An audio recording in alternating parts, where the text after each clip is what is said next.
Silent ആയിട്ട് ഞാൻ വരെ കുടുങ്ങിണ്ടാണോ സൈലന്റ് ആയിട്ട് എന്നെ പിടിച്ചോ. പുതിയൊരു വീഡിയോയിലേക്ക് എല്ലാവർക്കും സ്വാഗതം. ഞാൻ നിൽക്കുന്നത് നമ്മുടെ തൃശ്ശൂർ പൊറോട്ടാനിലാണ്. പൊറോട്ടാനിലൂടെ വീട്ടിലാരും ഉണ്ടായിരുന്നില്ല അല്ലേ? വന്ന് കയറുന്നത് അവര് വീട്ടിലേക്ക് വന്ന് കയറുന്ന സമയത്താണ് വാലയാണെന്നാണ് താഴെയായിരുന്നു.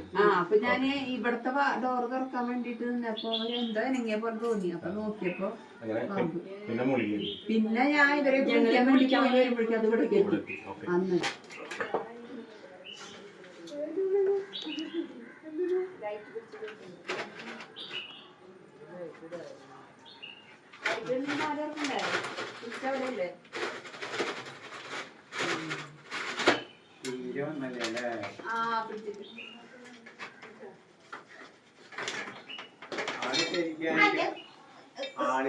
കുടുങ്ങി. അങ്ങനെ സത്യം ചെറിയൊരു കടമായിരുന്നല്ലോ പുറത്തേക്ക് കിടക്കാൻ പറ്റാണ്ട്.